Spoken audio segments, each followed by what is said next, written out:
আজকে এখানে কেকের ছবি দেখাচ্ছি। তো কার বার্থডে ছিল আপনারা হয়তোবা জেনেও গিয়েছেন ইতিমধ্যে। তো আমি জানাচ্ছি, আপনারা আমার সাথেই থাকুন, দেখতে থাকুন ভিডিওটি।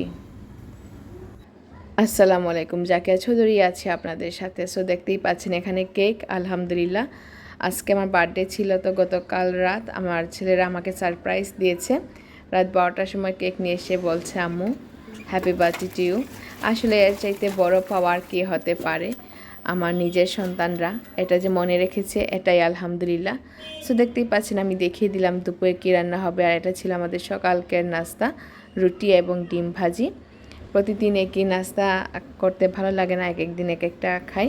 তো আজকে আমি পায়ের নলিটা আমি দেখিয়ে দিয়েছিলাম যে গরুর পায়ের নলি রান্না করব সাতকরা দিয়ে। এটা সিলেটের ফল, সাতকরা গরুর মাংস দিয়ে খায়। অনেকে জানেন, অনেকেই চিনে থাকবেন, অনেকেই চিনে থাকবেন না।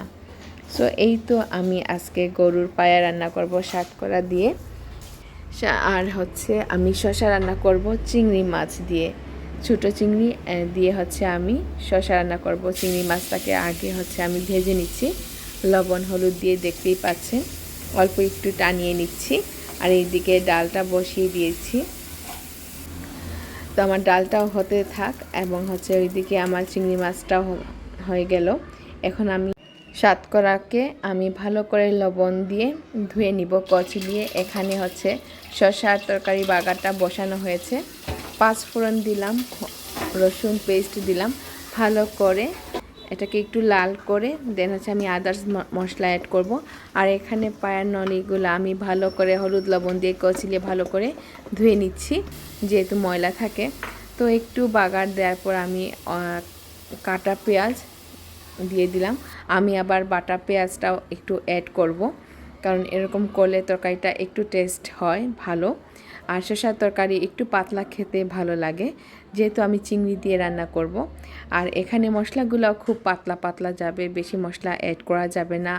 আমি এখানে হলুদ গুঁড়ো মরিচ গুঁড়ো দিয়ে এই তরকারিটা রান্না করে নিব, দেখতেই পাচ্ছেন আপনারা। আর এটা পাতলা খেতে খুবই ভালো লাগে। আর শসার তরকারি যে কোনো মাছ, ইলিশ মাছ, চিংড়ি মাছ দিয়ে খেতে ভালো লাগে। আর অল্প একটু চিংড়ি আমি বেটে নিচ্ছি, খালা বেটে দিচ্ছেন আমাকে। এগুলা দিয়ে বড়া বানিয়ে নিব। চিংড়ির বড়ার অনেক টেস্ট, অনেক ভালো লাগে। অনেকেই খেতে পছন্দ করেন, অনেকেই খেতে পছন্দ করেন না। সো এইদিকে আমার মশলা কষানো হয়ে গেছে, আমি শসাটা দিয়ে দিলাম। এখানে হচ্ছে আমি বড় শসা একটা ইউজ করেছি, যেহেতু মানুষ কম আপনারা জানেন। এদিকে ডাল ফুটতেছে আর চিংড়ি যে পিসা হয়েছে, বেটে নেওয়া হয়েছিল, ওইগুলোর সাথে আমি একটু আটা, তারপর হচ্ছে পেঁয়াজ কাটা এবং ধনেপাতা লবণ দিয়ে মাখিয়ে নিচ্ছি। অল্প একটু মশলা অ্যাড করব, হলুদ এবং মরিচ। আর এখানে বাটার সাথে আমি কাঁচা মরিচ এবং ধনেপাতা আবারও দিয়েছিলাম। সো খুব টেস্ট হয়েছিল এই রেসিপিটা, আপনারা বাসায় ট্রাই করতে পারেন। অনেকেই চিংড়ি এভাবে খেতে পছন্দ করেন, আপনারা এভাবে বানিয়ে দিতে পারেন। অনেকেই শুকনা পছন্দ করে, অনেকেই আবার তরকারি করে নেয়, এগুলোকে ভেজে আবার তরকারির মতো করে রান্না করে নেয়। সো আমি শুধু ভেজে নিয়েছি। আর এইদিকে হচ্ছে আমার শসাটা সিদ্ধ হয়ে গেছে, তাই চিংড়ি মাছ অ্যাড করে দিলাম। এইদিকে খালা ডালটা ঘুটে দিচ্ছেন, আমি বাগার দিয়ে দিব। এই তো আমাদের তরকারিগুলো হয়ে যাচ্ছে। আর এইদিকে হচ্ছে আমি পায়ের নলিটা ভালো করে খালাকে দিয়ে ধুয়ে নিচ্ছি, কোনো ময়লা যেন না থাকে সেই দিকে খেয়াল রাখতে হবে পায়ের নলিটা।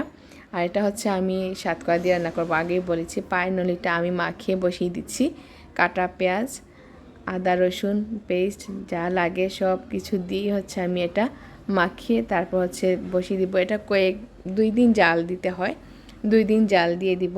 আর এইদিকে হচ্ছে আমি ডালটা বাগার দিয়ে দিচ্ছি, দেখতেই পাচ্ছেন ডালের বাগারটা আমি বসিয়ে দিয়েছি।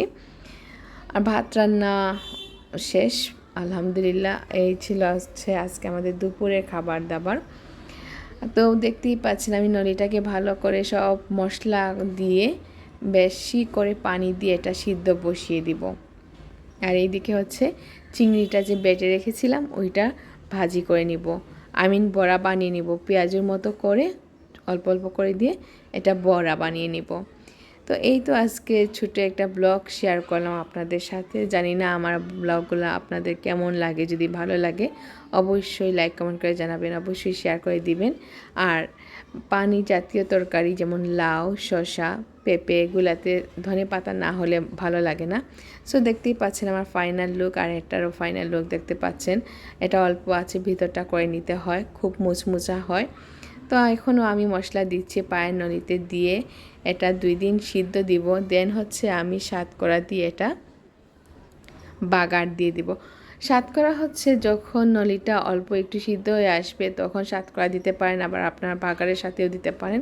বাট আমি অল্প একটু সিদ্ধ হওয়ার পর দিয়ে দিব, আর বাগারটা আলাদা দিব। তো দেখতেই পাচ্ছেন ফাইনাল লুক হচ্ছে, এটা হচ্ছে আমার চিংড়ির বড়া। আলহামদুলিল্লাহ, আপনারা অবশ্যই বাসায় একবার ট্রাই করে দেখবেন। আর ভাতটাও বসিয়ে দিলাম, আর এইদিকে হচ্ছে নলিটাও বসানো আছে। তো এইতে ছোটো একটা ব্লগ শেয়ার করলাম, ভালো লাগলে অবশ্যই পাশে থাকবেন, অবশ্যই আমাকে জানাবেন আমার ভিডিওগুলো কেমন লাগে। আর আপনাদের একটা কমেন্ট আমাকে অনেক ইন্সপায়ার করে। সো আপনারা ভালো থাকবেন, আমার জন্য দোয়া করবেন, আপনাদের নিজের দিকে খেয়াল রাখবেন। আল্লাহ হাফিজ, আসসালামু আলাইকুম ওয়া রাহমাতুল্লাহি ওয়া বারাকাতুহু, বাই।